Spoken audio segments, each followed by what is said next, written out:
मी corona काळापासून म्हणजे 2014 पासून आपण काम करतोय. करोना काळामध्ये मी प्लाझ्मा, बेड, सगळे इंजेक्शन सगळ्यांना उपलब्ध करून दिले. अक्षरशः माझ्याकडे आता सगळं माहित नाही उद्या काय होणार आहे, तरी सुद्धा मी माझ्या घरातले पैसे एफडी वगैरे मोडून मी लोकांसाठी धान्याचे किट आणले आणि ते लोकांना वाटले.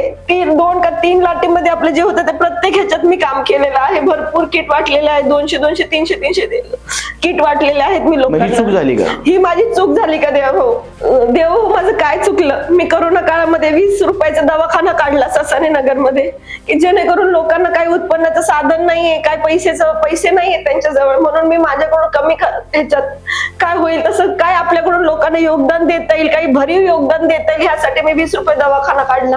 देव, माझं काय चुकलं? मी काय अजून काय करायला पाहिजे? पक्षासाठी मी इतकं काम केलेलं आहे. प्रत्येक वेळेस सांगितलं हा नेता येणार आहे, तो नेता येणार आहे. प्रत्येक वेळेस मी बस भरून घेऊन गेलेले. प्रत्येक वेळेस मी काम केलेलं आहे. जिथं जे जे सांगेल पक्ष ज्या पद्धतीने सांगेल, सक्रिय सभासद करा, नमो ऍपवर वेगवेगळे तुम्ही डाउनलोड करा, हे करा ते करा.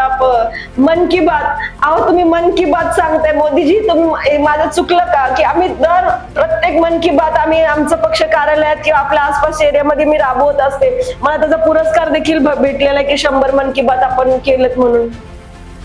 तर आमच्या मन की बात कोण ऐकायचं? आमची मन की बात कोण ऐकायचं? आम्ही तुमचं इतकं तुम्ही प्रत्येक वेळेस मन की बात आम्ही तुमचं करतोय, लोकांपर्यंत पोहोचवतोय, पण आमची मन की बातच काय? तर तुम्ही पण आमच्याकडे लक्ष दिलं पाहिजे होतं. एक सामान्य कार्यकर्ता म्हणून मी तुमच्याशी बोलते आता. मी काय मोठ्या धनदाकड घरातली नाहीये. एक साधी कार्यकर्ता म्हणून मला तुम्ही तिकीट कापलं. काय अजून काय करायला पाहिजे? माझं सगळं जे होतं नव्हतं मी सगळं पक्षाला, समाजाला देव केलं. माझं काय चुकलं? मी रस्ता, कचरा, ड्रेनेजचे माझा एवढा जो वेळ आहे तो सगळा वेळ पुणे महानगरपालिकेच्या अधिकाऱ्यांशी बोलून भांडून त्यांच्याशी ते काम करून घेऊन आंदोलन करून मी हे सगळं काम करत आलेली. त्यात माझं काय चुकलं? मी कुणासाठी करते? आपल्या पक्षासाठीच करत होते ना. माझं म्हणजे ह्याच्यात माझ्यामध्ये ते आहे. मला असं वाटलं की बाबा समाजासाठी काहीतरी आपण करावं, या अनुषंगाने मी काम करत गेले.